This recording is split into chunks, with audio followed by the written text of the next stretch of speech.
Om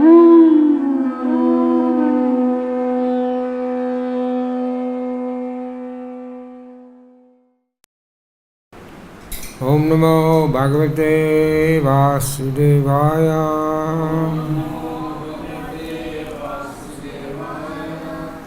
Om Namo Bhagavate Vasudevaya. Om Namo Bhagavate Vasudevaya.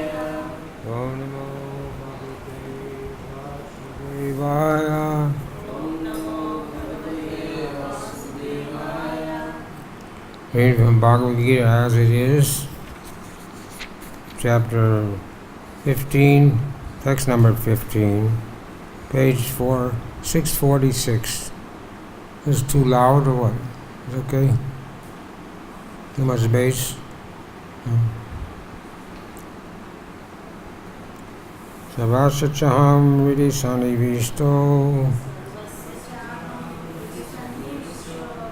Atma Satya Kanam Aponam Cha Yastra Savaraham Vivejo Vedantikrit Vedavid Eva Chaham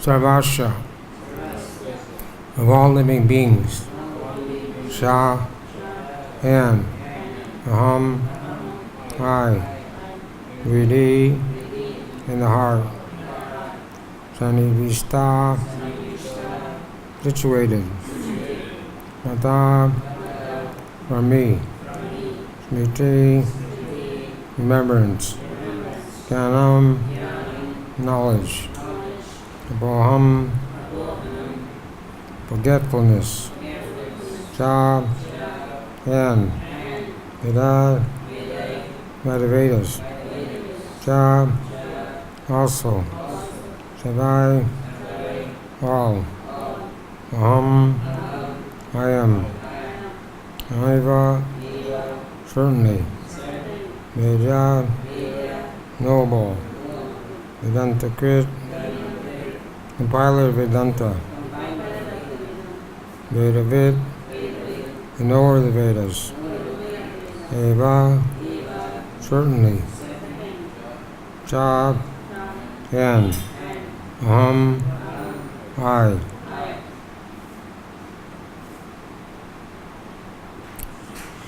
Translation and purport by His Divine Grace, A.C. Bhakti-Vedanta Swami, Srila Prabhupada. I am seated in everyone's heart, and from me comes remembrance, knowledge, and forgetfulness. By all the Vedas I am to be known. Indeed, I am the compiler of Vedanta, and I am the knower of the Vedas. Please repeat. I am seated in everyone's heart, and from me comes remembrance, knowledge, and forgetfulness. By all the Vedas I am to be known. Indeed, I am the compiler of Vedanta, and I am the knower of the Vedas.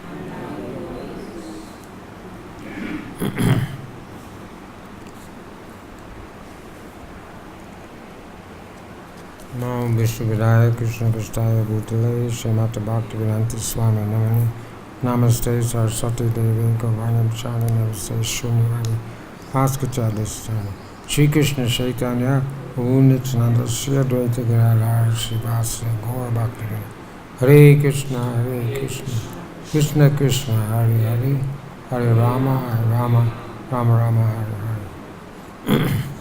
So what I'm going to do, this purport has two sections, two paragraphs, so I'll read the two paragraphs, one paragraph at a time. But first we'll review the verses in the Bhagavad-Gita. Krishna's talking, says that he's the Paramatma.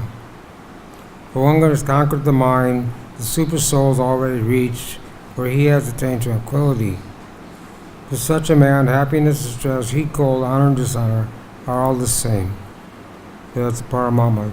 If you conquer the mind, then the super soul, Paramama is reached. Everywhere are his hands and legs, his eyes, his heads, faces, his ears, everywhere. This way, the super soul exists, pervading everything. So not only is he in the body, but he's in every atom. Ishvara sarvabhutanam hrideshu arjuna tistati ramyam sarvabhutani yantarandani mayaya. The Supreme Lord is situated in everyone's heart, O Arjuna, is directing the wandering of all living entities who are seated on a machine made of material energy. And Srimad Bhagavatam says, Srimvatam Swakata Krishna Punyan Shravanam Kirtanaha Hridayantosti Hi Abhajani Vidu Noti Smiti Surit Satam. Sri Krishna, the personality Godhead, who is the Paramatma in everyone's heart, and the benefactor of the twofold devotees, cleanses desires for material enjoyment from the heart of the devotee who has developed the urge to hear his message, which are themselves virtuous when properly heard and chanted.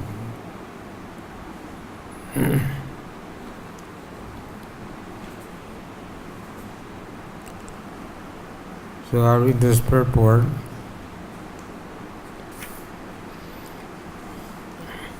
The Supreme Lord is situated as Paramatma in everyone's heart, and from Him all activities are initiated. So this means that the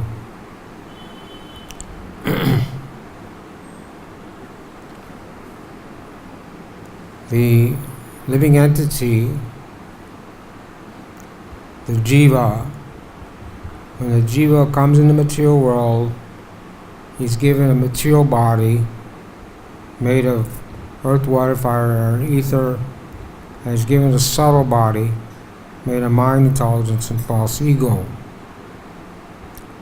But these things are material. Earth, water, fire, air, ether. These are material things. And life cannot come from matter.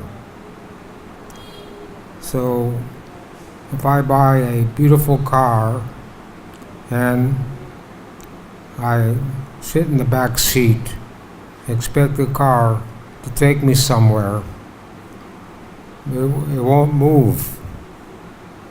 I'll say, car, take me to Delhi or take me to Agra. But the car won't move. What's the problem? Car, what's the problem, car? Why don't you take me somewhere? All the chemicals are there. The motor is there, it's all beautiful. But the thing that's missing is the driver. If you don't have a driver, a living entity to control the car, then you can't go anywhere.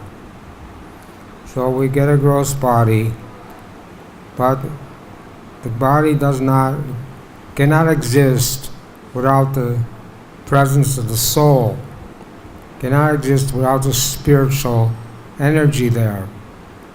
And Krishna is saying here that not only the individual soul is in the body, but he's also there as the Paramatma. So these two living entities are there in every single body. There's Garbhodakshay Vishnu, Kshirodakshay Vishnu, and Garbhodakshay Vishnu. But Kshirodakshay Vishnu, he enters into every living being as super soul, and in every atom also. So this idea that life comes from chemicals cannot be supported. There's no chemicals cannot produce more chemicals. Chemicals cannot have feelings. Chemicals, they have no value. if I have a bottle of chemicals and I lose it or throw it in the garbage, I'm not going to cry over it. For maybe a few minutes I'll lament I lost my chemicals, but people cry over the loss of their relatives, loss of their loved ones, but unknowingly they never actually knew that person that was in the body or the soul in that body. So this is not something that is understood or taught in any other religious systems. Other religions can't explain what happens at the time of death or what happens at the time of birth. They're simply dogmatic. They simply kaitava dharma, cheating religions and leading people in the wrong direction for the most part. And they don't even tell people they shouldn't be sinful. So this is what we have in Kali Yuga. So many kaitava dharma, cheating religions. So when Prabhupada went to America, he was asked by some reporter, why you came to America to introduce something, a new religion. We already have so many religions in this country. The Prabhupada said, I've not come to introduce a new religion. I've come to teach people how to love God. So we don't have a quarrel with any other religions, but real religion means to learn how to love God. So if they're teaching people how to love God, then it's perfectly all right. But when Prabhupada went to see Cardinal Diallo in France, first Prabhupada said you gotta stop eating meat. And the Cardinal said, but the children are hungry. They have to eat something. Well, we have so many children in our movement, they're not eating meat, they're not hungry. There's so many things nature's provided that we don't have to eat meat. And he couldn't be convinced. Prabhupada said, if you're sinful, now how can you love God? So he's supposed to be a religious man, teaching people how to love God, but you can't love God if you're killing the living entities, giving pain to other living entities, and you can never expect to attain love of God. So the living entity forgets everything of his past life, but he has to act according to the direction of the Supreme Lord. The three things are said in this translation: remembrance, knowledge, and forgetfulness. So the living entity forgets everything of his past life, because if he remembered his past life, it would be too painful or too difficult for him to live in this life. Because the anxiety would be there. I have to go through this birth again. Anxiety would be there. I went to hell. I have to suffer. Or I was a demigod and I was enjoying so much. Now I'm not. I don't have so much enjoyment. So if we remember our past lives, and we couldn't exist in this life. So the living entity, Lord Chaitanya told his mother, Lord Kapila Dev told his mother the same thing, that after 7 months, the living entity becomes conscious. 7 months in the womb, living entity becomes conscious. And after 7 months, those are fortunate living entities, they pray to the Lord that they don't have to go through this tribulation of taking birth, because the living entity has to suffer in so many ways while in the womb.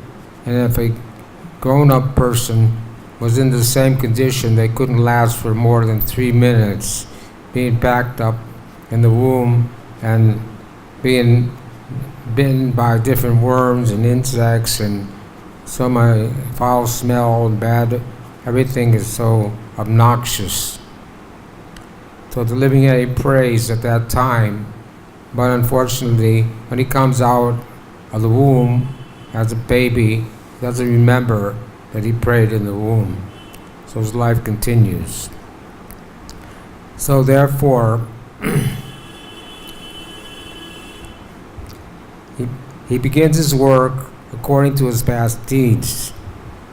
Required knowledge is supplied to him, and remembrance is given to him, and he forgets also about his past life.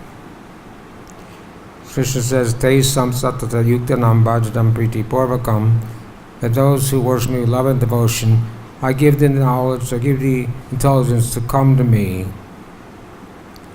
So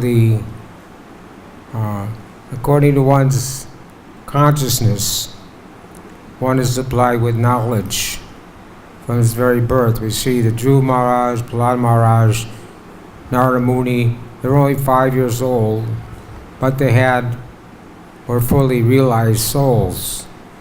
So the soul body is carried when the gross body dies, the soul body goes with the soul to his next life.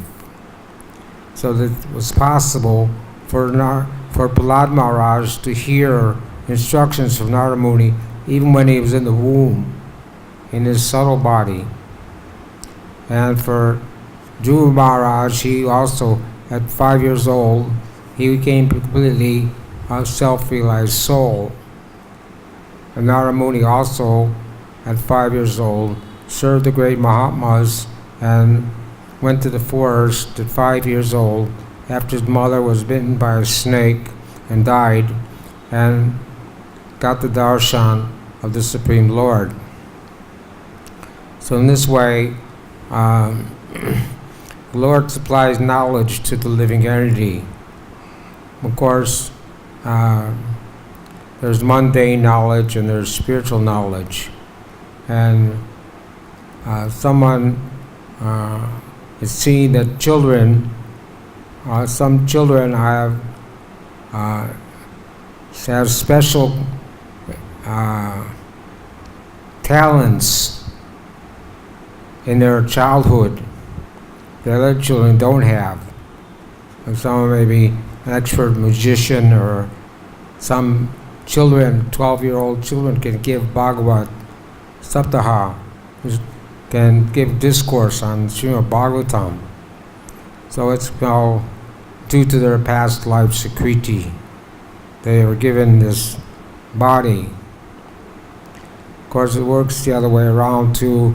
We see darshan temple, some people will come to the temple, and the children have different bodies. Some children are deformed, some children are ugly, some children are beautiful. So either way, the karma, according to one's karma, one gets another body. Thus the Lord is not only all-pervading, He's also localized in every individual heart. He awards the different fruitive results. He's worshipped not only as impersonal Brahman, personality Godhead, localized Paramatma, but as the form of the incarnation of the Vedas as well. The Vedas give the right direction to people so they can properly mold their lives and come back to Godhead. So Krishna comes himself as the avatar, yuga avatar. In every yuga there's an avatar of Krishna. And here it says he also incarnates as the Vedas as well.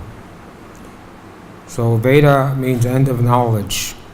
So the Vedas are not material, but they're spiritual sound vibration.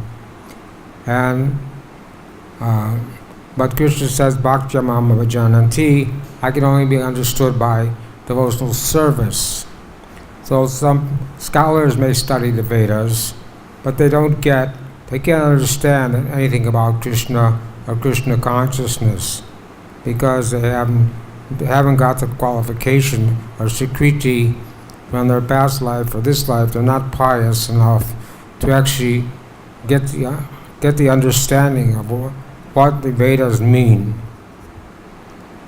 So here it says the Vedas give the right direction to people so they can properly mold their lives and come back to Godhead.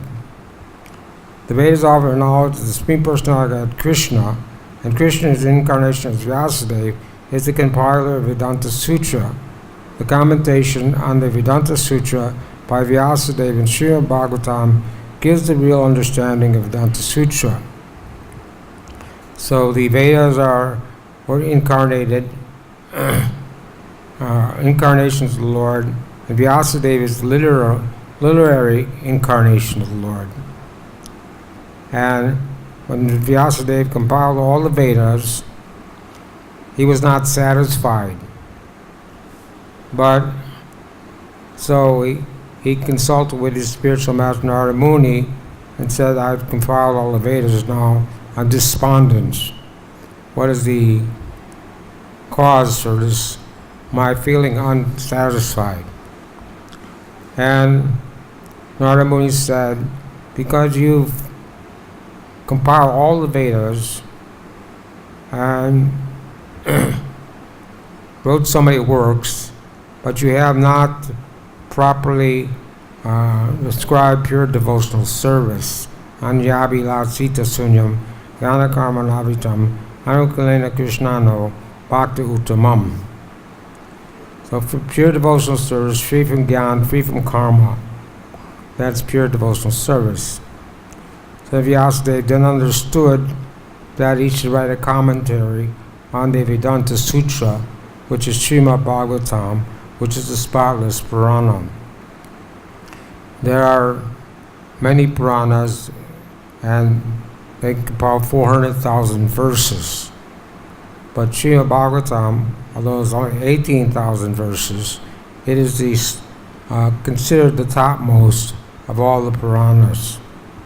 Because by reading Srimad Bhagavatam, one gets understands about how to perform pure devotional service and how to attain love for Krishna. So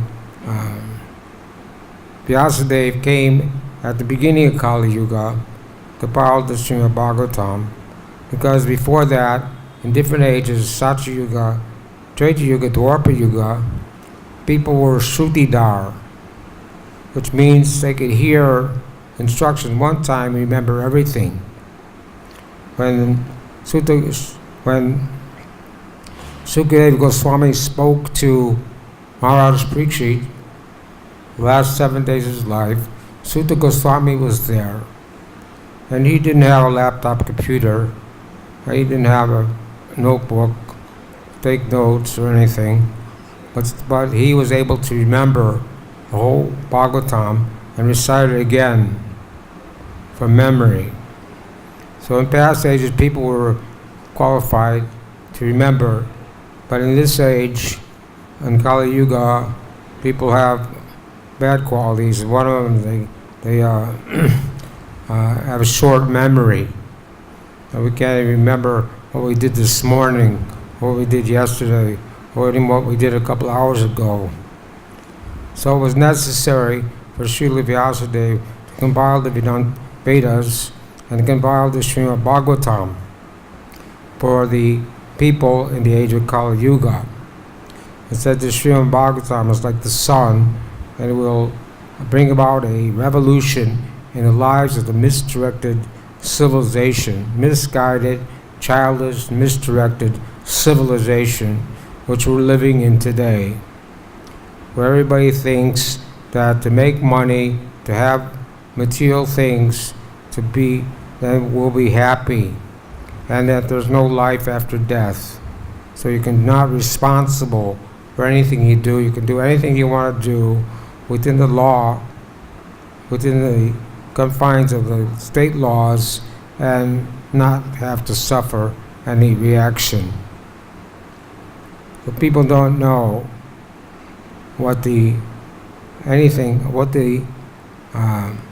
how this human form of life says with every rising and setting of the sun, one's duration of life is being taken away. So from the time of birth, you're 1 year old, but actually you're not 1 year old, you're 1 year dead. So we're dying at every moment. And people don't know that. They think they're getting old, but we're actually dying, because birth, death, old age, and disease is a problem that everyone has to face. The doctors can't stop disease, doctors can't stop death, no one can stop old age, and everybody has to take birth. It says, Bhagavad-Gita, that once you die, you take birth again, and once you take birth again, you have to die and take birth again. So the cycle of reincarnation, of dying and taking birth again, is going on repeatedly. The living entity is bound up in the material world, hand and foot, by a strong rope. Narada Swami gives class, he talks about the rope. They have a strong rope in the Philippines. So that rope is binding the living entity by hand and foot, and he can't get loose from that bondage unless he takes instruction from a self-realized soul, or takes instruction from Srimad Bhagavatam, given by a pure devotee, like Srila Prabhupada. So in Baladev Vijayabhushan says that the living entity is glued to the modes of material nature, but if we worship the lotus feet of a pure devotee and smear that dust all over our body, then we can get free from that. That we can unglue ourselves from the three modes of passion, modes of material nature: goodness, passion, and ignorance. And the material world is arranged in such a way that Durga is the presiding deity in the material world. It's her job to keep everyone bound up. So we're prisoners in the material world. So Durga is in charge of keeping everyone in prison. But if one wants to serve Krishna, wants to get out of the material world, then the Yoga Maya, instead of the Mahamaya Durga, keeps us in the spiritual world. But the Yoga Maya Durga will help us get released from the material world. The commentary of Srimad Vedanta Sutra by Vyasadeva in Srimad Bhagavatam gives the real understanding of Vedanta Sutra. The Supreme Lord is so full that for deliverance of the conditioned soul, He's the supplier and digester of foodstuff, the witness of his activities, giver of knowledge in the form of Vedas, as the Supreme Personality of Godhead, Sri Krishna, the teacher of Bhagavad-Gita. He is worshipable by the conditioned soul. Thus God is all good and all merciful. So he says here, the Supreme Lord, He's the supplier and digester of foodstuff. That was yesterday's verse, where Krishna says, I'm the fire of digestion in the bodies of all living entities. I join with the air of life, outgoing and going, to digest the four kinds of foodstuffs, which are those which are chewed, drunk, chewed, licked, and swallowed, and sucked. Four kinds of foodstuffs. So it said God is all good and God is all merciful. So sometimes back, some tragedy happened, some child died at an early age, and people were saying, well, God is all merciful, then why does He allow this to happen? Why do bad things happen to good people? But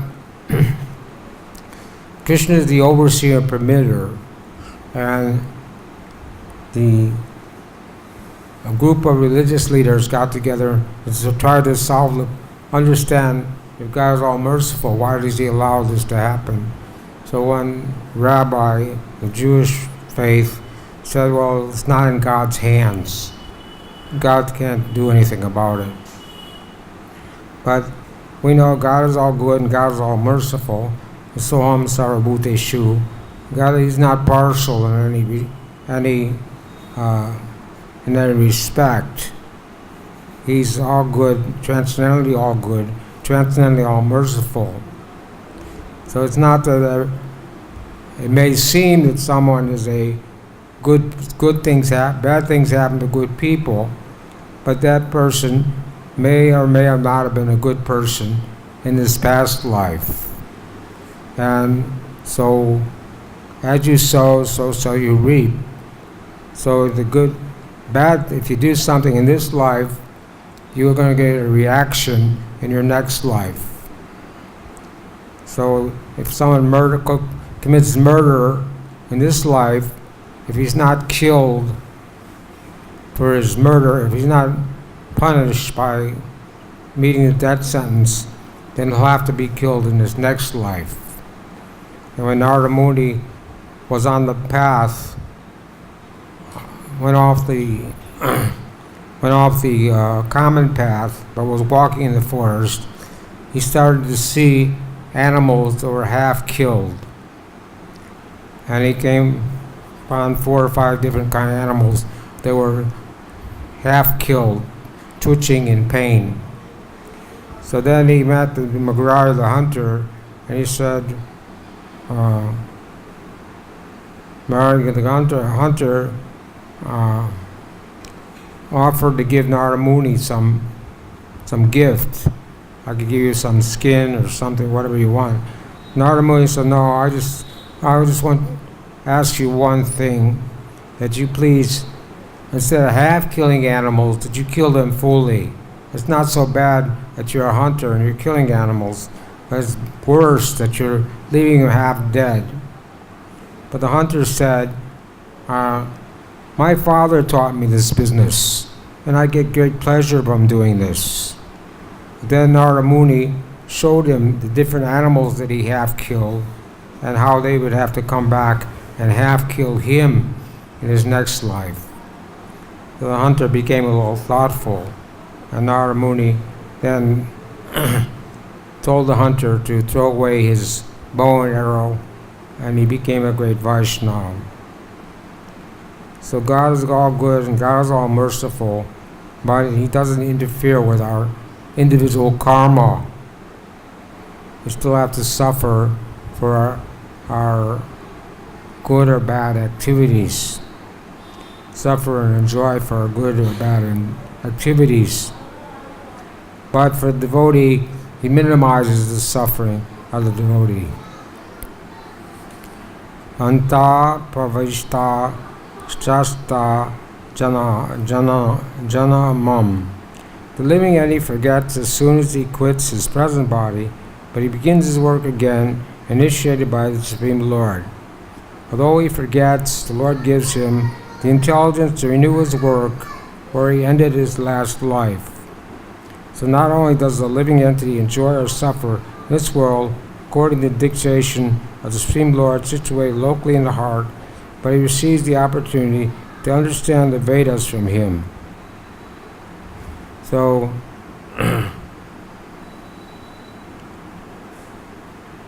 it says that by performing devotional service in any material activity, one man was dying and he was requesting, doctor, give me 4 more years so I can finish my business.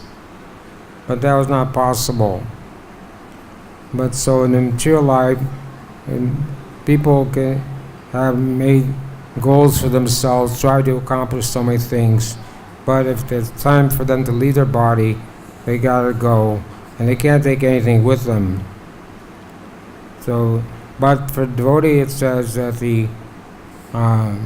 no loss or diminution. When you perform devotional service, that whatever percentage of devotional service one performs in this life, then you will, if you don't perfect your life, you'll have to come back again and take up devotional service again in the next life. We see the example, Bharat Maharaj was a great king, but he's also a great devotee, and he renounced his kingdom, renounced everything, went to the forest to practice devotional service. But when he was in the forest, he saw a mother deer who was pregnant, and she heard a tiger roar, and she jumped across the river, had a miscarriage, and a baby came out, but the mother died. And Bharat Maharaj saw all this, and he rescued the baby deer and started to take care of it. And because he became so attached to the baby deer, he forgot about his spiritual life. And at the time of death, he remembered the deer. So because of that, even though he was at the perfectional stage and exhibiting ecstatic symptoms, at the time of death, he had to take the body of a deer. But even in the body of a deer, he didn't forget how he performed devotional service, and he was careful in the body of a deer to not to get into bad association. And then in his next life after that, he performed pure devotional service and went back to Godhead. So there are different examples of this, how like Ajamil chanted the name of Narayan at the time of death, but his chanting was Namabhas, it wasn't Shuddhanam, but it's still, the Yamadutas couldn't take him to Yamaraj. The Vishnu Dutas came, but he had to go back in his body and then renounce his family, renounce everything, and go to Hardwar, perform devotional service, and then go back to Godhead. So this way, one's assured of at least picking up devotional service again, if one is not purified, if not successful in this life, he'll again take the devotional services next life and be able to continue Krishna consciousness. So not only does a living entity enjoy herself in this world according to the dictation of the Supreme Lord, Shisvai Loka in the heart, but he receives the opportunity to understand the Vedas from him. If one is serious about understanding the Vedic knowledge, then Krishna gives the required intelligence. Why does he present the Vedic knowledge for understanding? Because a living entity needs to understand Krishna. Vedic literature confirms this. Yo aso sarver Veder Gijyate. In all Vedic literatures, beginning from the four Vedas, Vedanta Sutra, Upanishads, Puranas, the glories of the Supreme Lord are celebrated.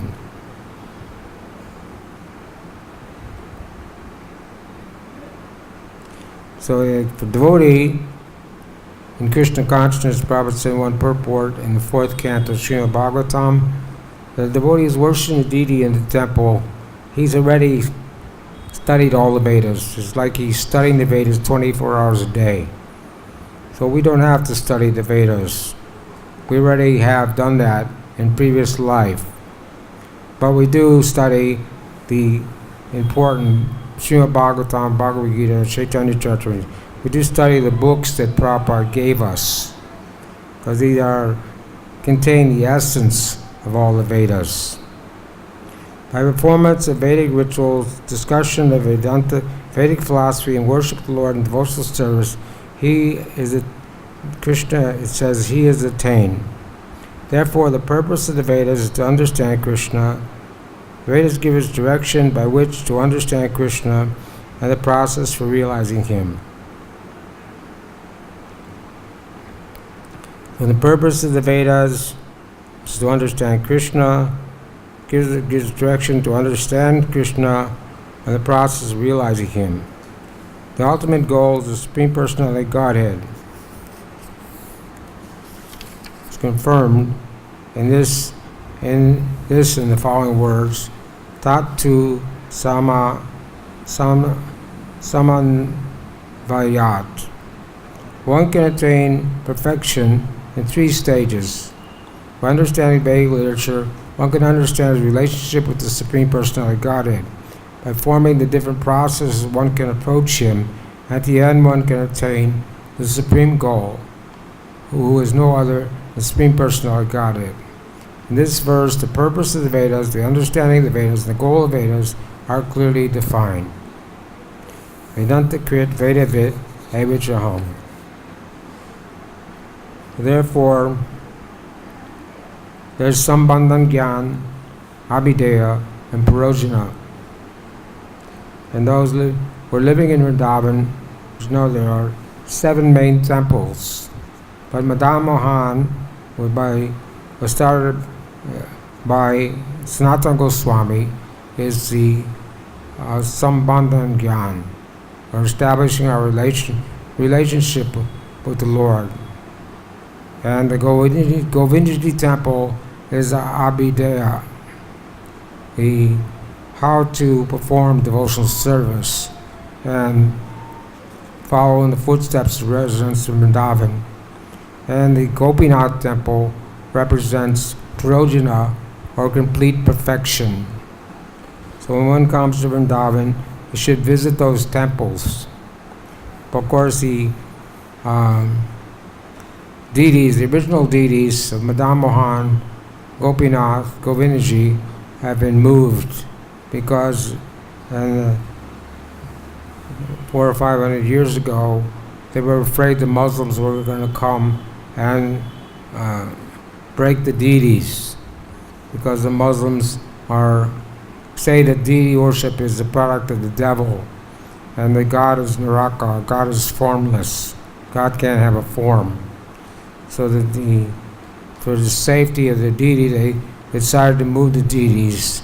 So Madan Mohan's in Corelli, and the Govindji, Gopinath, Radha Damodar, and Radha Vinod are in Jaipur. So the city of Jaipur is called Gupta Vrindavan, or Hidden Vrindavan. And we also just opened a temple there, ISKCON temple, where we have Krishna Balaram, Gaurnitai, and Radha Krishna deities. So people visiting Vrindavan can visit the 7 Goswami temples and can also go to Jaipur and see the original deities. Of course, the replacement deities called Pratibhuj, that is also as good as the original deity. So this is what happened. So here you get an understanding that the Vedas give the purpose to the Vedas, understanding the Vedas, and the goal of Vedas. Therefore, we should be practice our devotional service very carefully. We are practicing Vaidhi Bhakti, which means we follow the rules and regulations until we become purified. So when you're free from all material contamination, then you can enter into Raga Nuga Bhakti, where you understand what your identity is. Jivara Srupar Nitya Krishna Das.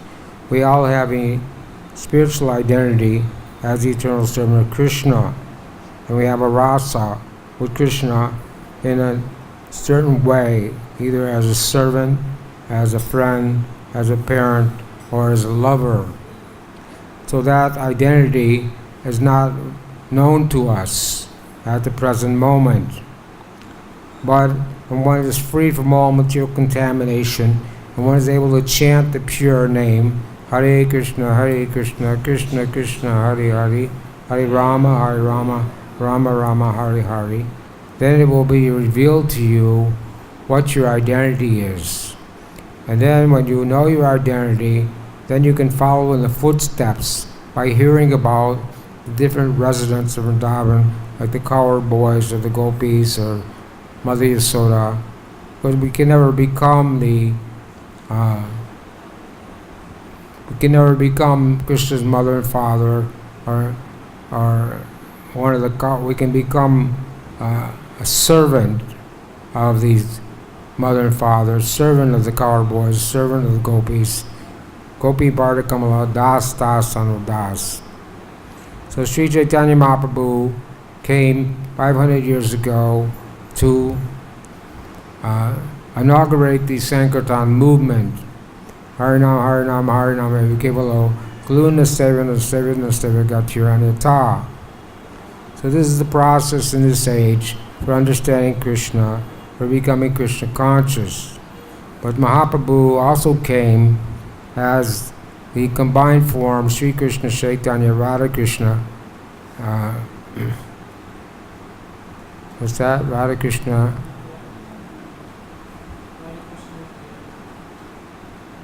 Sri Krishna Chaitanya Radha Krishna Nayaya. Lord Chaitanya is the combined form of Radha and Krishna. He came to taste the love of Srimati Radharani. When Radharani loves Krishna, Krishna gets 10 million times more pleasure. And when Krishna loves Radharani, or Krishna is affectionate to Radharani, she gets 10 million times more pleasure. So there's always competition between Radha and Krishna for the loving exchange is going on. So Mahaprabhu came to inaugurate the Sankirtan movement as a secondary reason for coming. But his primary reason for coming was to taste the mellows of pure devotional service that Radharani has for Krishna. This way, he's called the Namo Mahavanadaya Krishna Prepadayate Krishnaya Krishna Chaitanya Mogur Same Namaha. He's the most merciful or munificent incarnation because he's the only incarnation Lord that comes to give pure devotional service or pure love for Radha and Krishna in Vrindavan. Other incarnations come in different yugas. They give the Aishwarya Bhav or the Vaikuntha Bhav. But only Lord Chaitanya gave this pure Raganuga Bhakti, or this pure devotional service. And that is the mission and the goal of this Krishna consciousness movement, that everyone attain loving service to Radha and Krishna. When Lord Chaitanya was traveling in South India, for 4 months he stayed at the house of Ekanta Bhatta and discussed the pastimes of Radha and Krishna. But Ekanta Bhatta didn't understand that there was a difference between Radha and Krishna and the worship of Radha Krishna and the worship of Lakshmi Narayan. And he thought the worship of Lakshmi Narayan was the highest form of worship. So one day Mahaprabhu said, your Lakshmi is a chaste lady. Why did she leave the company of her husband, Lord Vishnu, to perform austerities so that she can enter into the rasa dance? So Lord Chaitanya dispelled his ignorance and proved to him that the worship of Radha and Krishna was superior to worship of Lakshmi Narayan. So the worship of Lakshmi Narayan, those who worship Lakshmi Narayan, and by performing Vaidhi Bhakti, we go to Vaikuntha. That is also pure devotional service, but it's not the highest level of pure devotional service. It says when Mathura is perfect, Dwarka is more perfect, and Vrindavan is most perfect. So Vrindavan, obtaining the love of Radha and Krishna in Vrindavan, and Golok Vrindavan, that's the highest rasa. So that's what we're trying to attain in this Krishna consciousness movement. Not, we don't want Aishwarya Bhav, or the mood of awe and veneration. In Briya Bhagavatamrita, one Gop Kumar, he went to Vaikuntha, but he was a coward boy. He wanted this Golok Bhav. He didn't want this Aishwarya Bhav. So he tried to embrace Lord Vishnu, and they stopped him and said, you can't do that here. This is the wrong place. You're in the wrong place. And you're dressed like a coward boy. You can't dress like that here. So he understood that the real Bhav that he wanted was in Golok Vrindavan. And he understood that this Gokul, this earthly Vrindavan, where Krishna is having his pastimes in all the different universes continuously, was non-different than Golok in the spiritual world. So, Premanjana Chariti Bhakti Vilochanena, in order to understand and see the real Vrindavan, one has to have the eyes smeared with the salve of love. So this is the true understanding of the Vedas. The goal of the Vedas, the purpose of the Vedas, is not only that to perform fruitive activities, to go to higher planets, or to get any material benedictions, but to attain the pure devotional service. Dhruva Maharaj got the darshan of the Lord after 6 months. He couldn't sit on his father's lap because his stepmother told him that you weren't born from my womb. And his father didn't object. So he didn't have the power to sit on his father's lap. But after 6 months, he went to the forest under the direction of Narada Muni. He became so powerful that he was standing on one foot and he was pressing down the earth and causing the demigods to suffocate. They couldn't breathe. So he became very powerful.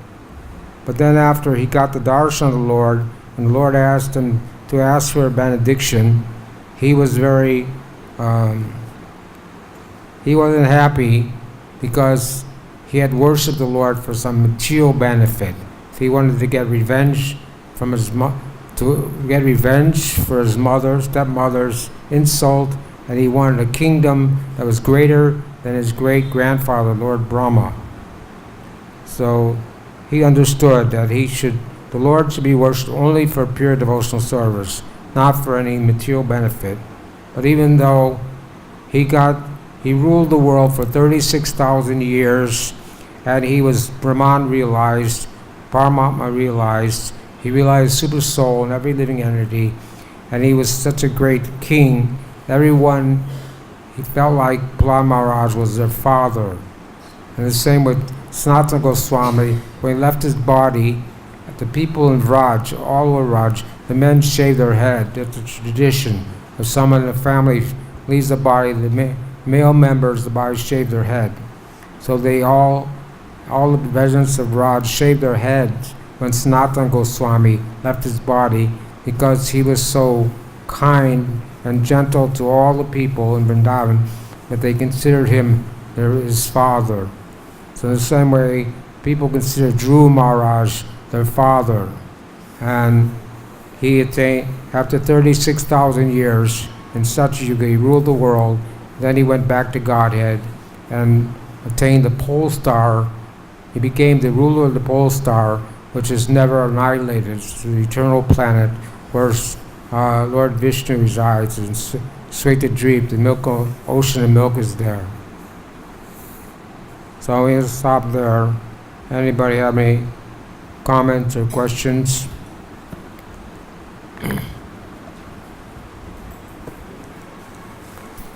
All right. Grantaraj Bhagavad-Gita ki jai. Srila Prabhupada ki jai.